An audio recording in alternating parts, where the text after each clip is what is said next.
You've been saying that we've been targeting Alzheimer's wrong for decades. What are we missing that could change everything? Well, I'll unpack that in just a minute from what I'm saying in the new book, the whole beta amyloid story. But I think the biggest thing that we're missing is that we control our brain's destiny. There's a story here, and I know why you asked the question, and we'll talk about that thing. But I think the bigger picture is that we live in a world that wants us to believe that we're just very passive. We want to be patient and patients, and we should be participants. So I think the biggest thing, the biggest change is this revelation that we are the architects of our brain's destiny. Now, you know, I think the reason you asked that question is because, the mainstream message right now is that there's this accumulation of beta amyloid, and that is the cause of Alzheimer's. Let's get rid of it. So several approaches, drugs have been approved by the FDA to get rid of that beta amyloid because, as we all know, that will cure Alzheimer's. Well, the drugs were approved because they get rid of beta amyloid, but they have almost no effect on the continued decline of brain function in Alzheimer's.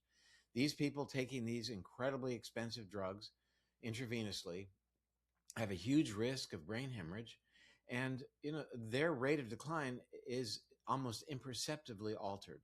So they still die of Alzheimer's, several weeks later than they would have, and at what cost? So the whole notion that this is an effective approach to Alzheimer's, getting rid of beta amyloid, is wrong, and it's unfair to families. But money talks, so that's the way it goes. And there's been a lot of talk over the years that you don't have control over your genetics. We've seen this with like obesity, and that was like the lie that people believed as to why they couldn't change their bodies because they're like, I just don't have it in my genes. What percentage what percentage does genetics control for things like Alzheimer's? About 1 or 2%. Wow, that's super low. That's a lot lower than I thought. There's a messaging there that, oh, if mom or dad had it, then you'd better get on this medicine early on. Well, if mom or dad had it, there are a lot of things you should be doing right now to reduce your risk of getting it. Number one. And number two, as mentioned, the medicines don't work. If the medicines had worked, I would have given my own father, who died of Alzheimer's, a beta amyloid monoclonal antibody drug. And I would have been happy that I was doing the right thing. I wish there were medicines that worked. I'm not against medicines. I'm all in. But we look at risk, we look at benefit, risk benefit ratio. And in this case, the risk is significant and the benefit is just about zero. So, we'll keep hoping. And you know what? In my new book, which I know is what we're going to talk about, there are some very cool things on the horizon in terms of the mainstream, in terms of even pharmaceutical, that are being developed that I have a lot of, I would say faith, but a lot of interest in, because I think they're pursuing things beyond this accumulation of beta amyloid. There are plenty of Alzheimer's patients who don't have a lick of beta amyloid in their brains, and there are plenty of people who get Alzheimer's and die from it, again, without beta amyloid, and plenty of people who have tons of beta amyloid in their brains on various types of brain scans and even positive blood work, and are cognitively quite intact. Thank you very much. So the whole idea, this beta amyloid hypothesis, it doesn't hold water. And, if it did, I would be having a different conversation with you right now. So 98, 99% in your view is controllable. So would you say that lifestyle is giving people Alzheimer's without them realizing it? Yeah, I think that, for the most part, modern lifestyle is causing the disease. And when we look at the risk of developing this incurable fatal condition called Alzheimer's, for example, in type 2 diabetics, it's a scary statistic that becoming a type 2 diabetic, that's a third of seniors here in America right now. 1/3 of seniors is a type 2 diabetic, and they have as much as quadrupled their risk of getting this disease. We look at, more than a third of Americans are pre-diabetic. And the scary thing about that statistic is that about 90% of them don't even know it. So we're really missing the mark in terms of looking at blood work, for example, more effectively and more appropriately to make this diagnosis of even pre-diabetes, and really be aggressive with these people while they're healthy. John Kennedy once said that the time to fix the roof is when the sun is shining. And Alzheimer's is a metabolic condition in the brain. Really, I could say end of story. Where there is that 1 to 2% that are full on genetics, and there's probably little that can be done. There's still things that can be done, but this is a problem that people virtually bring on to themselves, and that's the messaging that's hard to swallow, because it gives you, on the one hand, responsibility and culpability, but it also gives you empowerment. Because once you get that, and you see what happened to mom or dad or husband or wife, then you realize that, this is something I can control, and I'm going to make these changes starting today. So the way I see things like cognitive decline and dementia and Alzheimer's is people will feel lack of memory. They'll not feel as smart and on the ball as they once were. They're not feeling like as good at being able to have like an in-depth conversation. Like, what's the link between nutrition and lack of exercise and habits? Like, how does that then, transform into something like dementia or Alzheimer's? All of those things matter. Lack of sleep, lack of exercise, eating the wrong kinds of foods. We'll unpack that a little bit further. But I think the biggest issue is that we lose sensitivity to insulin. And you've had plenty of people talking about this on your program, that what's this insulin resistance that we develop, and we develop it when we are constantly challenging our pancreas by higher levels of glucose based upon our diets. Mostly, it's the eating of these ultra processed foods, eating the higher carbs, the refined carbs, more stress on the pancreas. The insulin has to be secreted higher and higher levels till finally it just stops working. And there are other issues as well. Inflammation caused by fat being retained and amplified in the liver. Certainly sedentarity, or being sedentary, lack of physical activity. We know that there are great things that physical activity can do when muscles are put into action, with both resistance training and aerobic training, that your muscles are a pharmacy that create the very chemicals that make their way to the brain and nurture the brain cells, nurture their synapses, their connections to other brain cells, and importantly, that I bring out in my new book, the idea that they are keeping our brain's immune system on track to be supportive and not destructive.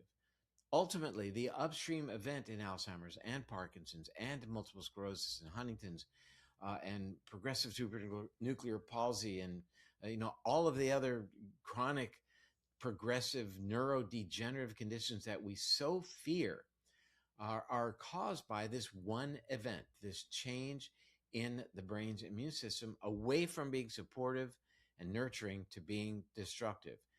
Our brain's immune system, and specifically the cells called microglial cells, are exquisitely sensitive to things like inflammation, to changes in our metabolism, to threats from things in the environment like heavy metals and glyphosate and things like that.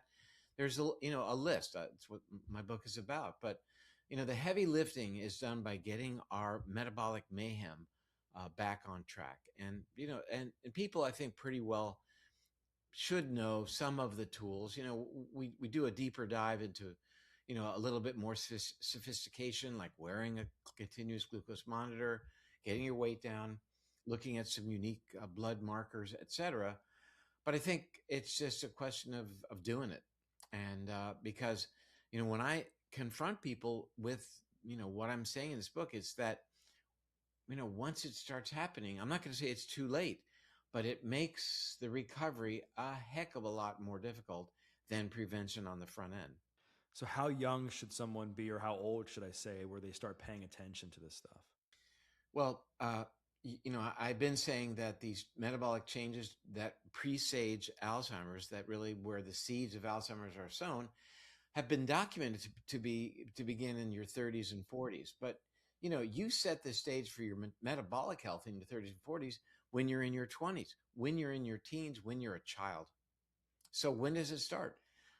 Really, the answer is before you're born, prenatal. I had on my podcast several individuals recently talking about, we've got to be concerned about what we're doing to what mother is doing to her metabolism when she's pregnant, as it relates to how that will affect ultimately her child.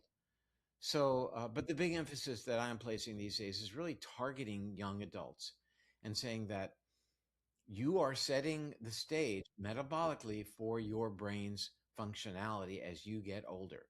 And if you don't do it now, it's going to be really hard to turn this around. But I want to make this statement in a way that's positive, encouraging, and empowering by giving people those tools. So let's dive into nutrition specifically more, because I know that sometimes when people hear things like processed carbs or high sugar, I mean, sometimes they'll look at like blueberries and be like, "Oh, has sugar in it? Should I not eat it?" Like for example, before this interview, I ate 3 whole eggs, like cup of cottage cheese, and like some oatmeal with blueberries. Like how is that for a meal? Aside from the oatmeal, and I don't know how many blueberries you consumed, the first part, the eggs, uh, wonderful food.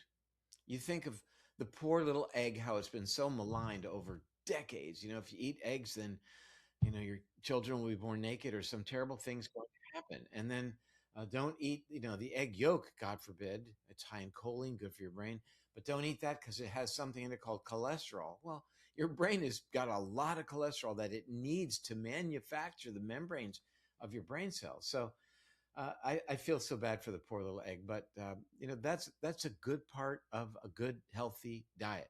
Now the oatmeal, I'd go easy on the oatmeal. That is unless it's really unprocessed, not instant oatmeal, and have a small amount. And blueberries are good food, but a handful.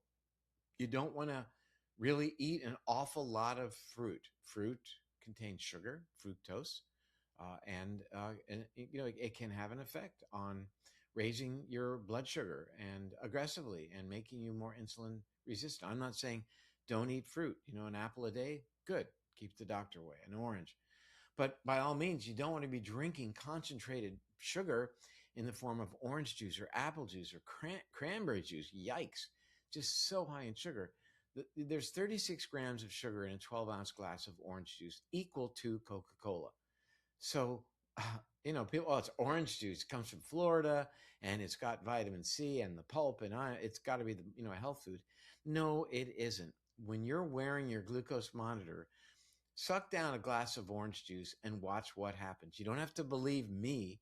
Do that experiment and see what it says to you, as opposed to drinking a glass of water or in the morning tea or water with electrolytes or bubbly water, something along those lines. Coffee. Have your coffee with whole milk. Maybe allulose if you like it sweet, but people really got to avoid the added sugars, and that's what we've mentioned are ways of really challenging ultimately your pancreas becoming insulin resistant, opening the door to Alzheimer's and other neurodegenerative conditions. People don't recognize that Parkinson's risk is increased by about 60% if you're a type 2 diabetic. You don't really associate Parkinson's, with metabolism and blood sugar, but it is a prototypic metabolic issue, I can assure you. So whole fruit is good in moderation, and fruit juice is what you tell people to strive away from. Yeah, and the other thing I just want to bring up is dried fruit.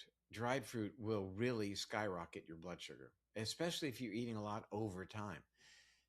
Dried fruit, because of the fructose that it contains and it's concentrated, we all know that's really sweet. Dried fruit is a good source of fiber. I'm not going to argue with that. But, I ran into trouble by eating too many raisins. And in my case, if anyone cares, cashews of all things, it's a nut. And yet I noticed on my glucose monitor, when I had, more cashews than was reasonable, my blood sugar went up pretty substantially. And I have some cashews, but, not eating them all day long like I used to.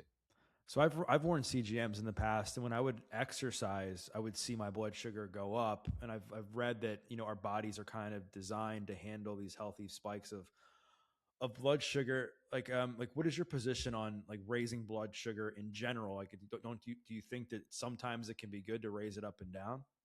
I think by and large, your blood sugar shouldn't have very wide excursions. That's the issue. That shows you that you're not responding appropriately to the glucose level in your blood. But you should expect and I think it's a really good point that you bring up, that when you exercise, especially aerobically, that your blood sugar is going to go up. That's a survival mechanism. You need to power your muscles. Your body thinks, you're in fight or flight, or trying to get food or something like that. So you engage a process called glucose gluconeogenesis, making new sugar. So it's a natural response. And if you're wearing a glucose monitor and you set out on your run, I noticed like I right around mile one, just after mile one, around mile 1.5, blood sugar starts to climb. And I remember early on when I first started wearing a CGM, I thought, oh my gosh, this doesn't make any sense at all. But it's perfectly physiologic. It's what your body wants to do and should do. And so, do you think that people who are healthy should still wear a CGM, or do you think it should be something that people who are more unhealthy or obese should tend to wear? Well, I think you won't know. I mean, we talk about TOFI people, TOFI means thin on the outside, fat on the inside. And I think you could make the same argument with respect to blood sugar control. You don't know who's going to have a blood sugar issue.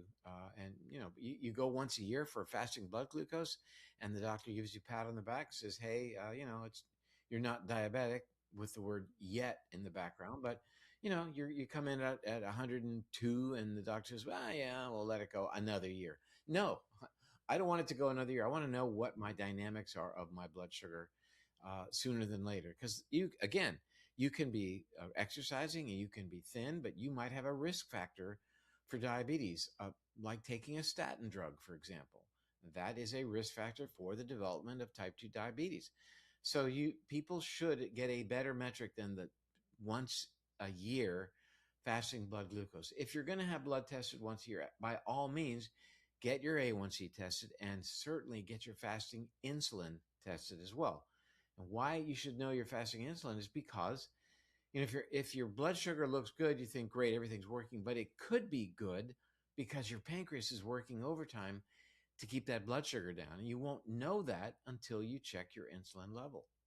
Yeah, I had a client recently go to the doctor to get blood work done and got the blood sugar tested, not fasted, and they had drank like the day before, the weekend before, not eating the best, and it was high. And I was like, well, you should probably get it done when you're fasted and after a night where you, or after, not after a night where you drank and had, a bunch of crappy food, because that's throwing things off. It's kind of like the person who only weighs themselves like once a month. It's like, how do you know what your real weight is unless you have any type of consistency across the board? And it's interesting is when these monitors were first used for non-diabetics, God forbid, there was a big pushback. In fact, there was an editorial in the Journal of the American Medical Association saying that we shouldn't allow people to use these monitors because they're going to become neurotic about their blood sugar.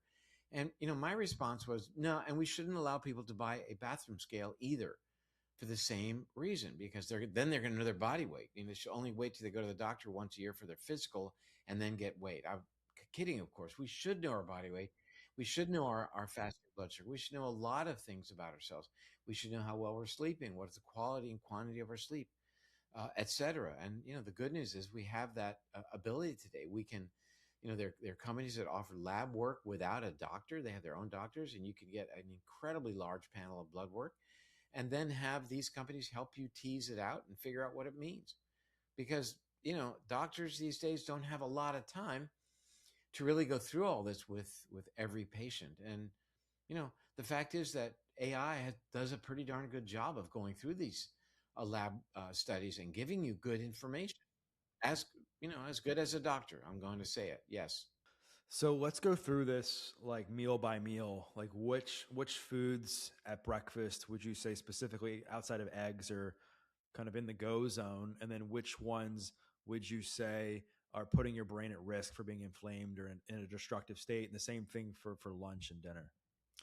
Sure. And I will say, let's just, before we get to the actual foods, talk about this notion of break fast. This idea that first thing in the morning, we got to cook, bust out the toaster and cook that meal because, boy, as mom told us, this is the most important meal of the day. I'd say it is, but I don't think it has to be, before you go to school or go to work. I think that if, for students, for people going to work, having something, a little something in the morning, not a bad idea. But for a lot of people who are going to be able to make this happen at noon or 11 a.m. to break their fast after they had dinner the night before, concluding at 7 or 8 p.m., we want to make that period from your last meal to when you break your fast as long as possible. I mean, if it could be 14, 16 hours, that's great. So that's what we call time restricted eating, the benefits of which are significant, including what we've been talking about, insulin sensitivity. That's the core of metabolic health. There are many other inroads to good metabolism: blood pressure, body weight, serum lipids, all of these things. But the point is that the big player here, the big lever that people can pull, is getting their insulin functionality back on track. So before we talk about the food, we should be talking about when you break your fast. So having said that, I think we have this sense that, because we're going to be all out there working on the farm, throwing bales of hay around, rounding up the cattle, that we need the cowboy breakfast. And, that has evolved into an incredibly high carbohydrate event. The short stack of pancakes with the maple syrup on top, as if it's really maple syrup. And then the oatmeal because it's good for my heart. And I think we've got to really abandon that, because what will that do? That's going to spike your blood sugar immediately. It's going to go way up, and then it's going to go way down in an hour or two. And then when it goes way down, that rate of decline of your blood sugar, because your pancreas hopefully is still working, is what makes people wonky. It makes people, after their 8 o'clock short stack of pancakes or waffles, whatever it is, need to hit the vending machine, at 10 o'clock, or go to the store and buy the pastry or something because they're crashing. We get that. You're crashing not because of the absolute level of your blood glucose, but because the speed at which it's declining. Suddenly, everything's adapted to a certain blood sugar level, and you pull the rug out from under you, and you're going to need coffee as well as something that has carbs, and you need it quickly because you're failing. Everybody knows what I'm talking about. So I think the idea would be that breakfast should look more like dinner, that you should have a protein source. If you're not a vegetarian, wow, have some. I had chicken for breakfast today. Who knew? I had chicken, and it sounds really lame, but chicken with broccoli sprouts, because I sprout my own broccoli seeds. What do you know? And I poured olive oil all over it and put a few pistachio nuts. I guarantee you that is 100% of what I had for my breakfast this morning. Actually, it was just before starting the show. Truth be known, we started at 2 p.m. My time, your time too. So that seems strange. I am good to go. I got nice fat in my diet from the olive oil, extra virgin olive oil, high in polyphenols. The broccoli sprouts, incredibly high in glucoraphanin, so I'm going to make sulforaphane. We could talk about that. And I got a nice load of protein on board, which is great because I've already been to the gym and lifted weights this morning. So, and I'm going to be fine until dinner tonight. So dinner tonight is at my mother-in-law's house. I don't know what's going to happen. So I'm sure it's going to be quite wonderful. But it's always the thing about when you eat out, how do you adjust? And I think we can all adjust, eat more of what's good for you and back down on what is not good for you, and so that you can not be offensive to other people. But what I'm trying to say is protein and vegetables, and lots of vegetables, and colorful vegetables. Incredibly, if you have a salad for breakfast, no one's going to come and arrest you. It's hard to imagine. But if you substitute the box of cereal for a salad with some protein and some nuts and even some olive oil, have your coffee, you're going to feel like $1,000,000. Your brain will be sharp. You're protecting yourself in the long run. Your blood sugar will normalize. Your insulin levels will go back down. And it's not that hard. I mean, it really isn't that hard. The hardest part is, I bet that the waffles and pancakes taste amazing. I'm not going to deny that. When I see, our house guests having toast with, this beautiful blackberry jam, I am sure that is just delightful as can be. I get it. But, I'm 71 and I can't do it. I just cannot do it. My blood sugar will go up, and I will feel like I mistreated myself. Not that I don't do those things sometimes. Of course I do. Who doesn't? But, I'm very happy that at this stage of my life, I can run, I can bike, I can do everything I want to do still. And I'm getting extra years in comparison to, people I've known since high school who are finito. They are, they're some of them are in wheelchairs, walkers, had a few challenging medical issues, uh, most of which are lifestyle related. And I know it's difficult, and I know that there's temptation, and who doesn't give in to the temptation from time to time? We all do. But I think, and it's not an 80-20 rule. People say, oh, 80%, and then, 20% of the time, well, I sniff glue. You can't do the 20%. Give yourself a break, a treat, as Jason Wackob of Mind Body Green once said. He said, it's not cheating, it's treating, whatever, and go for it. If you go for it, enjoy every bit of it. I remember many years ago, Deepak Chopra was saying that here's what I want you to do if you're a cigarette smoker and you want to quit.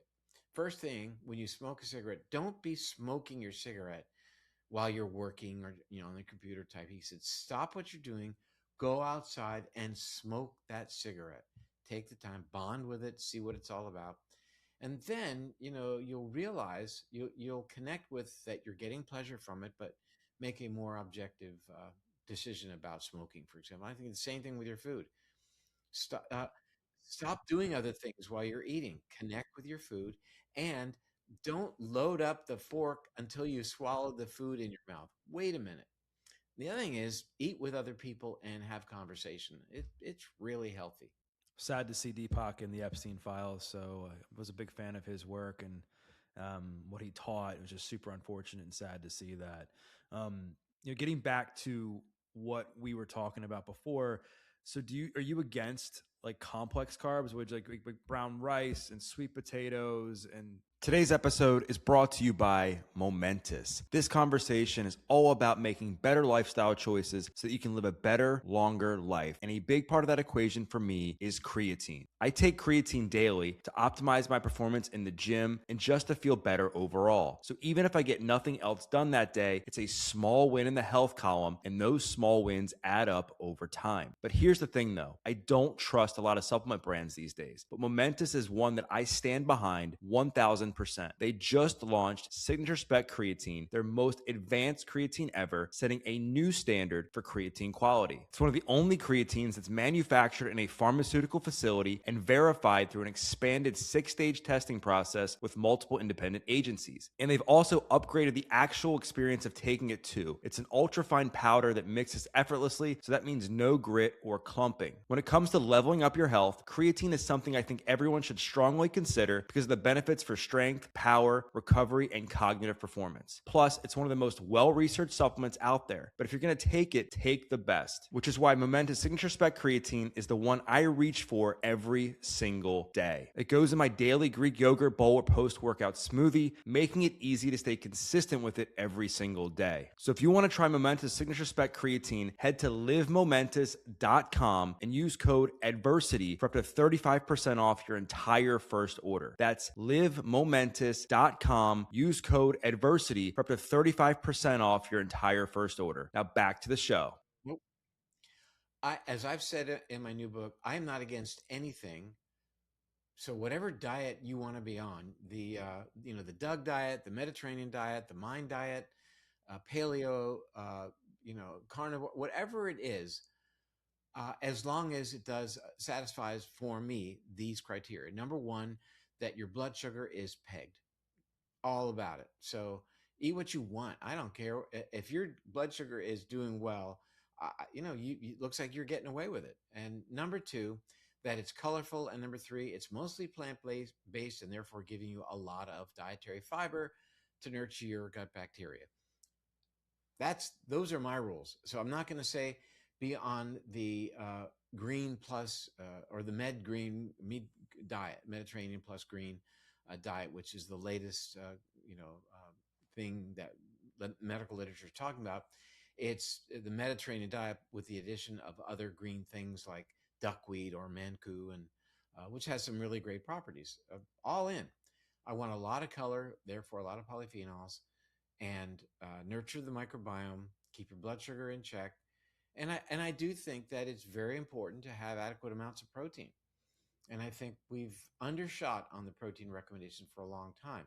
That doesn't mean you have to eat red meat every day or chicken or anything. You can get a lot of your protein from plant sources. I'm fine with that. But keep in mind that you want complete protein as it relates to the essential amino acids. So when it comes to insulin resistance, I mean, I've heard that one of the biggest levers you can pull is to lose weight. Do you think that's how you feel as well, or do you think cutting down on carbs is the best step for that? Those are one and the same. When you cut the carbs, you will lose the weight. It is that simple. Being fat is not the same as eating fat. And that just got mismessaged for so long. Fat-free Oreos, it's not the fat. It's certainly the type of fat. That's a huge issue, but it's the refined carbs that signal your body to store fat because winter is coming. That's what you're hacking into when you're consuming sugar and refined carbohydrates. You're telling your body to make fat to store calories for the time of caloric scarcity. That's what you're turning on, that survival mechanism. Because in the late fall and early winter, we would stumble upon ripened fruit, berries, apples, etc. We would eat that fructose, and that was a physiologic signal turning on the production of uric acid that makes our body increase fat production, reduces our mitochondrial function so we don't burn as many calories so we can store them, and antagonizes how insulin works. Great idea. That allowed us to survive for hundreds of thousands of years. But now that is a survival mechanism that we are turning on 365 days a year.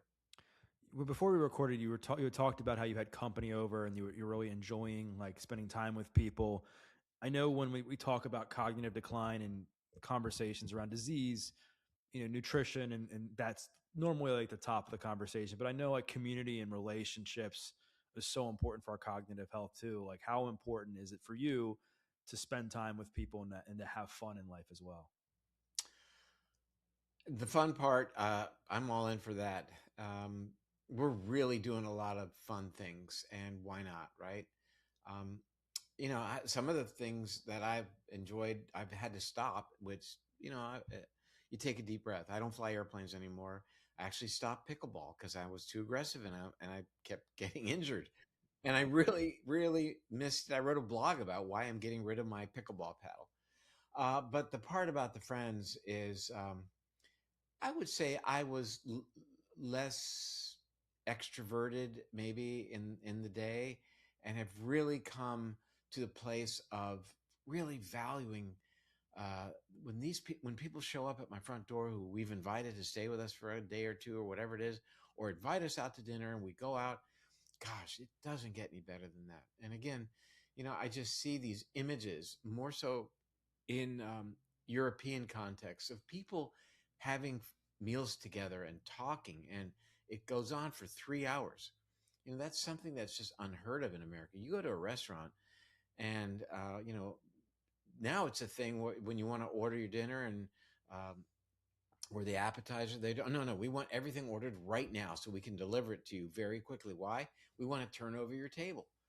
And it's challenging, because I don't want to leave. We're talking to people, we're having a good time. Yeah, we finished our meal, and then so they say, "Well, you're gonna have dessert." And you say, "Well, not really." And do you have any cheese or? Oh, well, anyway.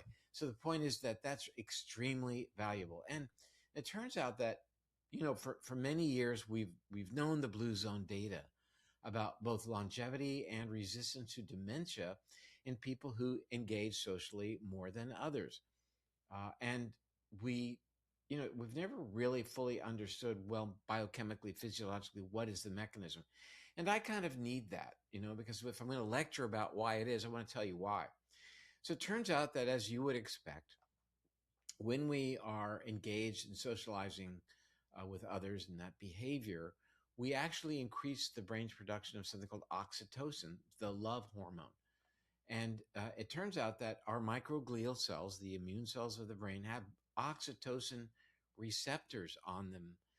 And when those receptors are bound by oxytocin, because we're socializing with people, it helps keep those microglial cells being supportive as opposed to shifting to being destructive. And that's what we want. So, gosh, eat right, sleep right, and make some new friends and do some things with these people. And that's it sounds all well and good, but there's such hard science behind it now. So we got to pay attention.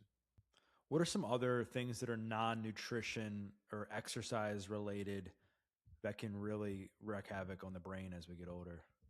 Not getting enough and not getting restorative sleep. Huge. I mean, all the sleep metrics in general in society are declining with time, going in the wrong direction. People think they need to stay up and work to be productive. And when they stay up and are working on their computers, they're going to sleep more poorly. I mean, it's quite obvious. And especially in young people, I think what we're seeing now is, in adolescents and teens, average amount of sleep is about 5.5 to 6 hours a night. And that is not enough for the developing brain. So this is huge.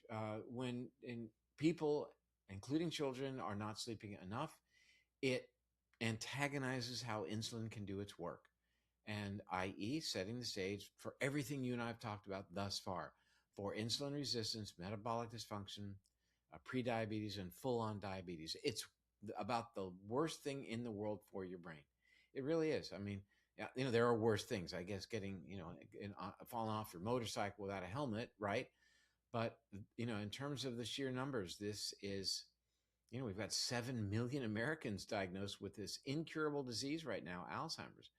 And, that number is supposed to double by the year 2050. It's already costing, about 350 with a billion dollars in America right now. So, and it's a preventable situation. When I talk about the money that it costs, we should talk about the emotional cost of this situation in a person's family or as it relates to a loved one. It's incalculable. Again, for a situation that is largely preventable. How can people get better sleep? What are your tips for that? Well, I think the first thing is ask yourself, do you sleep well? And a lot of people right off the bat will say, no, I know I don't get enough. I know I don't get enough sleep because I'm up till I'm binge watching The Pit or whatever they're watching, and a show like that. And I love that show because I did that for many years. But the average viewer of a show like that isn't going to just turn it off and go to sleep. Because it's pretty, these shows can be pretty aggressive. There are a lot of them out there now. And so I think, but you ask me, they say, yeah, I don't sleep all that well. I get maybe 6-7 hours a night. Right off the bat, that's important.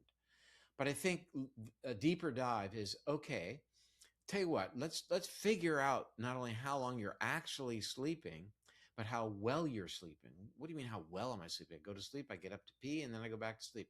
Well, all right, that's what you think. Let's pop something on you, an Oura Ring, your Apple Watch, Fitbit, whatever it may be. And then, a week or two later, let's unpack that and see what we've got.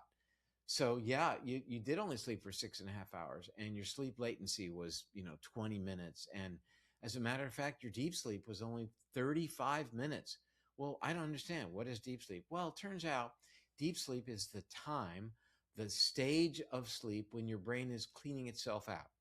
It's ridding itself of misfolded proteins, of bacterial debris, of any number of things to go through something called the glymphatic system, and your brain is taking out the garbage. That happens during deep sleep. Well, I never knew that. Well, that's why it's now time to think about then sleep hygiene. What are you doing as it relates to setting yourself up to sleep better? How much alcohol are you drinking? What time of day is your caffeine ending or not? What time do you exercise? Yeah, I'm glad you exercise, but when are you exercising? And how late are you on your phone? And how late are you watching things on television, working on the computer? I interviewed a young woman the other day, and then we did the lightning round because my social media team says, yeah, at the end of your interviews, you'll probably want to do this. You want to ask some quick questions that we will post on social media. And I said, what's the one thing? Her book was about, I think her book is called You're Pooping Wrong. Matter of fact, I think I have it here. You're Pooping Wrong. Great title. Anyway, I've seen her making the rounds. What's her name? Yeah, yeah, yeah. Yeah, yeah, it's great. And I said, okay, give me one thing people can do to help their bowel movements. And great answer. Don't be on your smartphone when you're on the toilet. Wow, that was so great because it turns out that when you're on your smartphone, you mentally engage with the smartphone, and you're not mentally engaged with the whole process that lets you have a bowel movement. And it turns out that there's data that shows that people who are on their smartphones when they're on the toilet have far more likelihood of having hemorrhoids and constipation. So yeah, so it's about connecting your choices, your physiology, with what's supposed to happen at that time, not not being on your television, then turning off and think I'm going to go to sleep right now. No, it's setting the environment. The room's got to be dark. It's got to be a little colder than you're comfortable. A lot of different things. And if your partner snores, then you get a white noise generator. You can use your smartphone. The iPhone, I know, has a white noise generator. So very important. And make sure that all night long you're breathing clean air. Who thought? Who knew? We talked for years about the amount of and quality of your water is really important because city water has all sorts of things, glyphosate, whatever it may be, chlorine. But yeah, let's pay attention to the quality of the air that we are breathing too, especially these days. All right, so you've inspired me. You brought up things like caffeine and alcohol in the lightning round, and I wanted to talk to you about the impacts of certain things on the brain that are kind of hot topics right now. Um, let's start with caffeine. Like, what do you like? What are your thoughts on caffeine as it relates to sleep in the brain? I think there's an upside to caffeine. I think caffeine has been shown to be able to actually help with neurons survive and certainly help with synaptic function, the way neurons communicate to each other. On the upside, on the morning side, on the evening side, look, the half life of caffeine is 6 hours. So if you have a double espresso at 6 p.m. with your dinner, then at midnight, there's still one more espresso still on board. The half life being 6 hours, you still have half of that. So you have an espresso on board at midnight. So uh, I think people should honor their caffeine curfew. And for me, it's 2 p.m. Nicotine. Nicotine's getting a lot of press. There has been some work indicating that nicotine has some pretty positive effects, again, on synapses and certainly neuronal function as well. The downside of nicotine is it can be addictive, especially in people who had previously smoked. So I think I'm going to wait for more of the data, but I think we are seeing some positive data come out about nicotine in the brain. Yeah, I think the dose makes the poison. I mean, my issue is with people who vape, and it's like an all day thing. It's not like they're taking it. Well, yeah, it's not just dose in that case. It's it's bringing along its friends. I mean, that's not nicotine. Like coffee is not caffeine. When you say, "Oh, is drinking coffee a good thing?" and everybody defaults immediately to the caffeine content. Well, what about the polyphenols? Coffee is the number one source of polyphenols in the American diet. So we can't just talk about the caffeine and the caffeic acid and the chlorogenic acid. All of these things are really very, very important. So it's the whole context. And if vaping is the way people get nicotine, then we need to have a talk. What about weed? And when I say weed, I'm talking about high THC marijuana.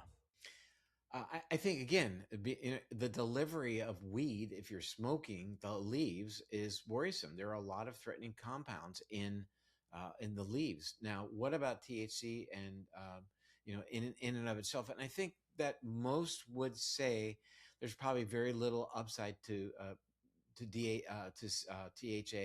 THC rather, as opposed to CBD. There's a lot of work going on with respect to CBD, and it's what specific CBD receptors can do in my work in terms of the brain.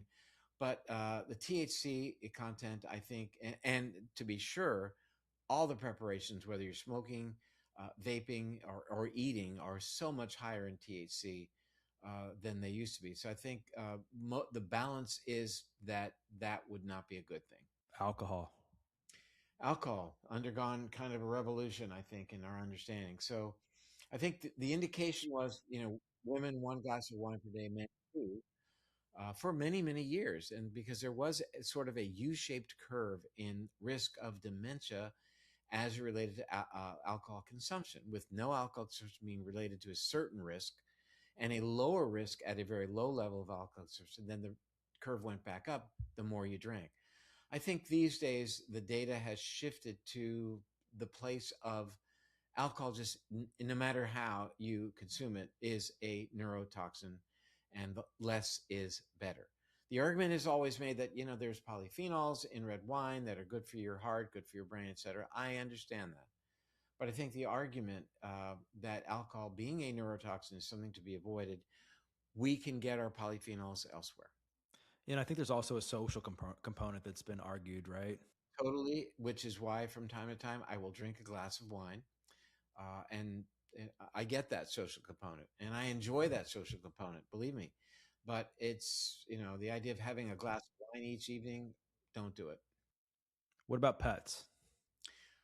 Pets are hugely important. There's not that much data. There's certainly data in terms of longevity, and but in terms of Alzheimer's and dementia, there's some indication that pets, especially dogs and cats, and even plants for that matter, and caring for plants, has an upside. I don't have a pet right now, and I'm very sad about that. And it's just because we live and travel, etc. But our daughter just got a dog, so we told her we're gonna dog sit often. So I'm very excited about that. Did you have pets before? Always, yeah. Generally, quite a few. I mean, there was a time we had two cats that had litters 12 hours apart. So we had about, I think it was 16, two cats and 14 kittens at one time, and two dogs. It was great. That's awesome. Yeah, we have a Scottish fold kitten who's about Gordon. He's almost 2 years old. He's the light of our lives. It's amazing. I mean, sometimes at the beginning it was tough when he was a baby because sleep was definitely impacted. You'd be like jumping on you at like 2 a.m. But it was all well Oh, worth it. I miss so much. When I go out, I'm walking or whatever, and somebody walks by with a dog or something, I just have to stop and I get I Jones it a little bit. Really got to get that contact. So it's a little challenging because we live on a boat for 4 months a year, and so that makes having a dog a little bit more challenging. But we're working on it. So getting back to the theme of our combo, I think when we talk about this stuff, I think one of the big pushbacks is it can be overwhelming. Like you're like, all right, now I got to fix my sleep. I got to like cut out all these processed foods I've been eating. Now I got to exercise. Like where should someone start? Like what's the lowest hanging fruit? Great question. And to me, I don't care. I think anywhere. And the reason I'm going to say this is because once you start, every journey begins with the first step. Once you just pick one thing, let's work on your diet. Or no, let's work on your sleep. Or no, tell you what, don't change your diet. Let's worry about your sleep later, but let's get some exercise going. Why? Because many things happen. Number one, as you engage whatever activity that is, you reduce inflammation, and inflammation works in the brain to help you tap into the better decision maker called the prefrontal cortex. These, people who are having issues across the board tend to make decisions that are not necessarily the best decisions for themselves because they're not as able to bring on board the adult in the room, the prefrontal cortex. When you make a single change, that area starts to influence you a little bit. The adult comes back in the room, the other changes become more easy to accomplish. And if somebody can, I went to the gym 3 times this week or whatever it is, I walked to the mailbox or around the block, they know they've started something and they're going to stick with it. And there are a lot of tricks that people can do. I'll give you an example. I've never been really excited about the stationary bike, right? Because I got really bored on the stationary bike. It's why I can't swim laps because you look at the line.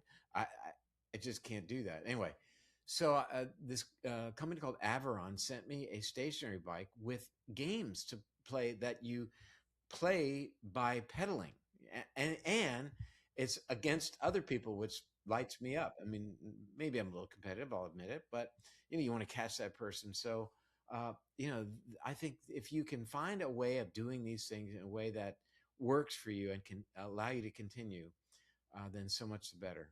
and and I do think there's something to be said for like starting small and where you're at, so you can compound these small wins so that you build confidence. Because every time you fail a diet, every time you stop that workout routine, your self confidence just goes way down. 100%. Yeah. I mean, you and I together, we've talked about the spectrum, right? Everything: sleep, exercise, diet, socialization, all the things, right? And I get it that it's compelling to think you're gonna make those changes across that spectrum. But I think the reason we did it today is so that people can then pick one. All right, what is the most damaging thing do you think is going on in your life? Or alternatively, what's going to be easiest for you? You know, buy something to metricize your sleep, and let's work on that first. Maybe it's to change the diet. Maybe you buy a new pair of running shoes and start walking, whatever it may be. But I think again, every journey begins with that first step, and once you do that, there's it's not the total journey. It's the fact that you started. That's the biggest issue. And I think loneliness is a big thing. And I think that it's so important. Like, I would rather, and you may disagree with me on this, but I would rather someone go out in a group of people in a group setting and eat like pizza together than sit at home by themselves on the weekends and just eat chicken. I think obviously in a perfect world, everyone should be kind of, you would want to go out, have a healthy meal together. But I think loneliness is so bad for you overall. I agree with you. And again, mechanistically, we could talk about the fact that being alone is stressful. Your cortisol level goes up, your blood sugar goes up, your microbiome does not appreciate it, and you're not producing as much oxytocin, which your microglial cells in your brain's immune system needs to see, so that instead of destroying synapses and killing neurons and opening up the blood-brain barrier, these immune cells in the brain can be on your side and can support the growth of new neurons and nurture our synapses and shore up the blood brain barrier. That's the upside of making decisions to join a club of some kind, to engage in a group sport, for example, whatever it may be. I mean, people don't need me to make these suggestions. There are lots of things out there. Get out there, get to the library, and or whatever it may be. Do things, and you'll meet people. And talk about microglial immunometabolism. Is that what you were referencing? Did I get that right? You did great. So again, No. you did. So that's my interest these days. And what does it mean? Microglial cells are the cells of the brain that are involved in immunity. And immunometabolism means that these immune cells are affected by our body's metabolism. So when we have alterations of our metabolism, like diabetes, hypertension, increased body fat, increased blood lipids, that these immune cells in our brains respond and stop being supportive and become destructive. In my book, I talk about a type of brain scan I use this a lot in my lectures, called TSPO imaging, and it's able in alive humans to measure these immune cells that have shifted to being destructive. They're called M1 microglial cells. When they shift to being destructive, there's a kind of a brain scan that can be done to show that. It lights up in Alzheimer's. It lights up in Parkinson's, in PSP, in post-traumatic stress, in long COVID. Any of these issues that shifts those immune cells to being destructive, the evil twin, I call them, is going to light this scan up. And so what does that do?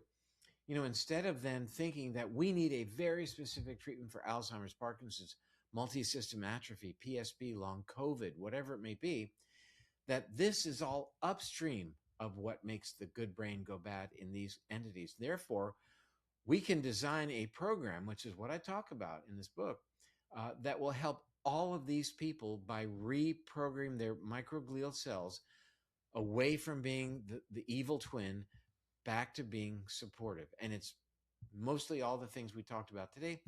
But then there's some unique nutritional supplements and even some new technology that's out there that I've explored. And it's going to be a very bright future.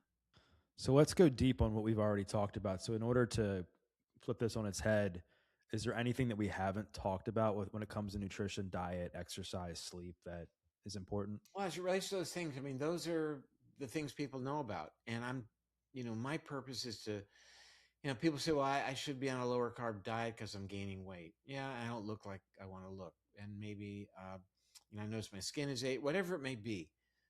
But I'm calling attention to the fact that this is a clear and present danger for your brain and that there's no pharmaceutical fix as yet. So I'm not fear mongering. My mission is to be empowering with what our current level of science is telling us. That's where it's at. The whole notion. I think you opened our discussion today with this idea about beta amyloid being the cause of Alzheimer's and refuting that. People are understanding. When I say people, I mean my scientific medical colleagues get that, and this idea of forcing this medication on people is laughable. But people are in this situation because of things that happened 20, 30 years prior, and the habits that they engaged for those decades.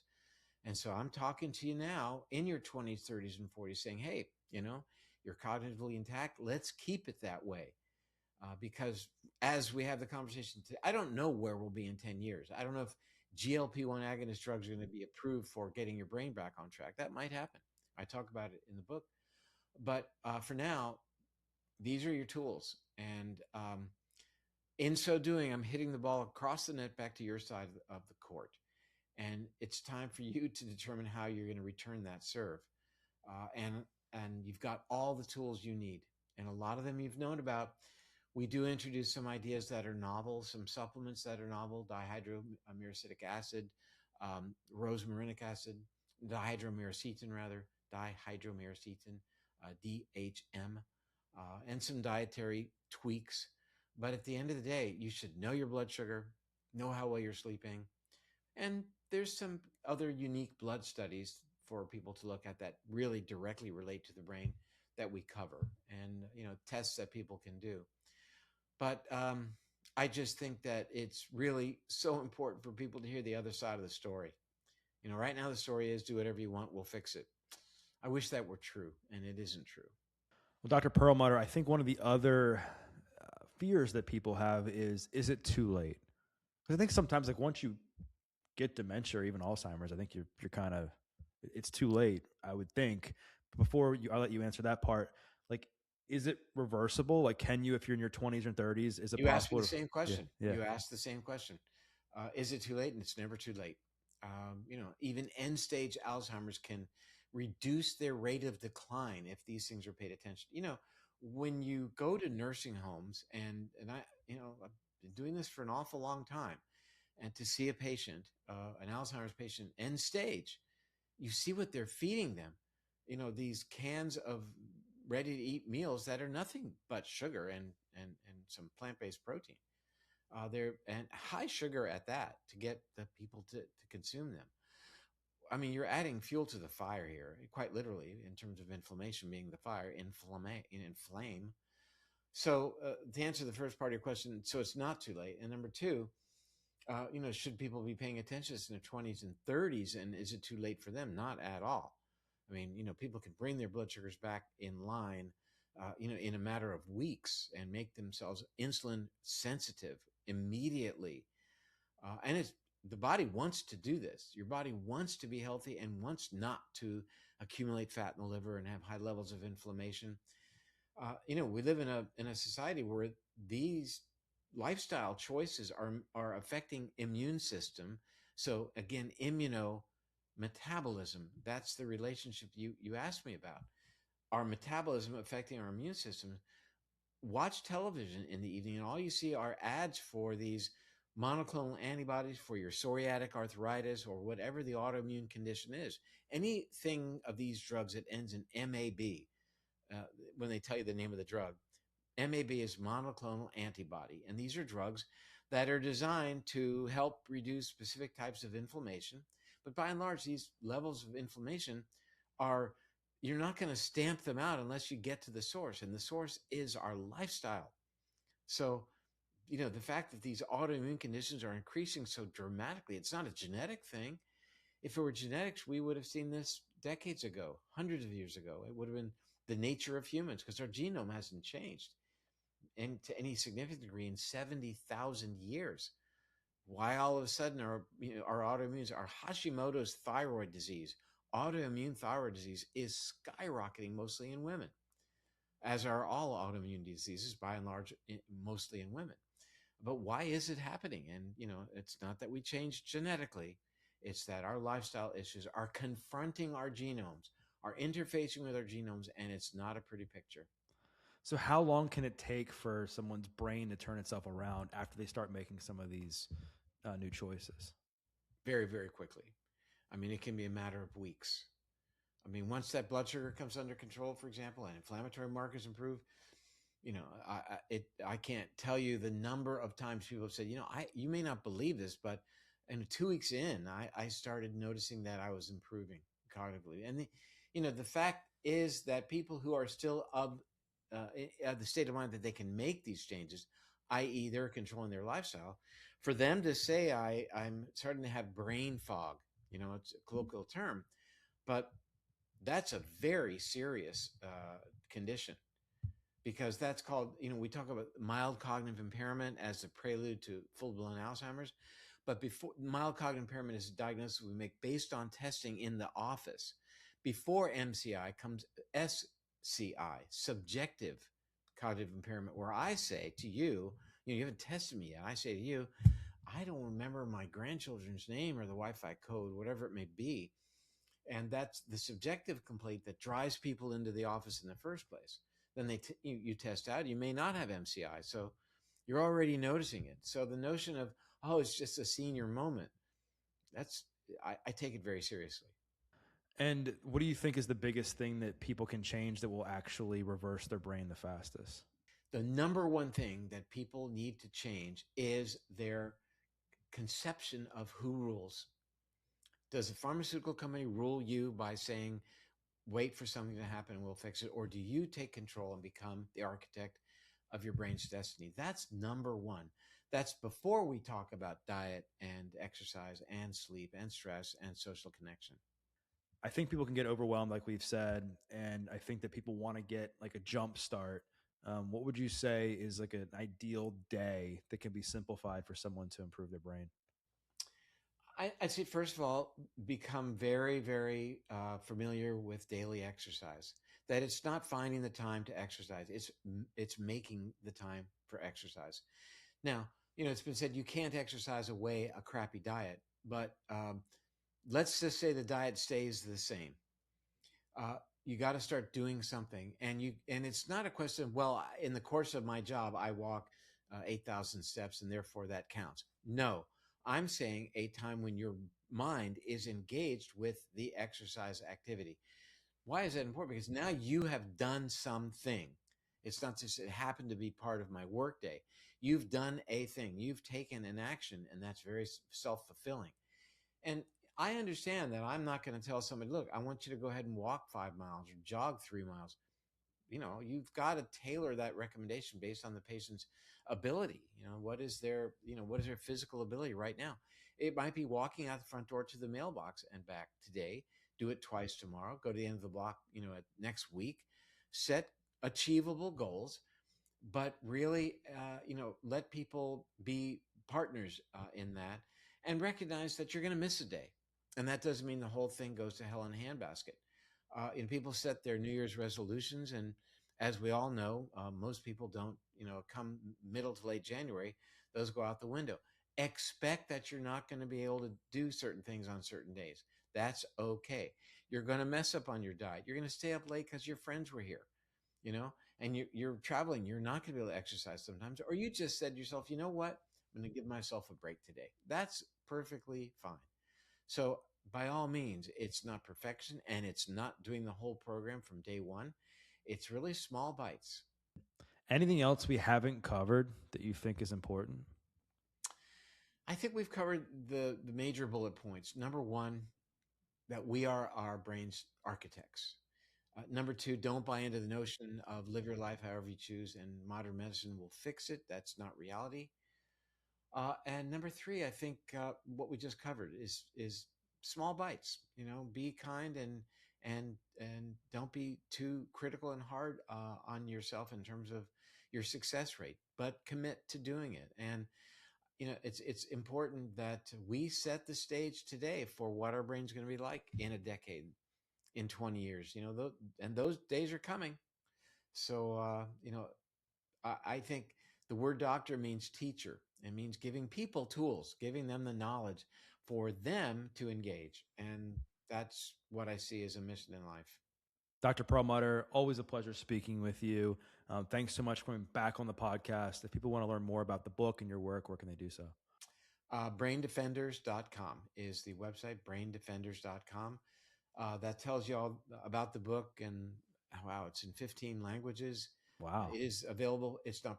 It'll be published August 18th of this year, 2026. And there's a lot of people that have joined on that you'll see on the website who are giving people things and discounts on this and that for pre-purchasing the book. So thank you. You got it. Thanks again for coming back on the show. My pleasure. Talk soon.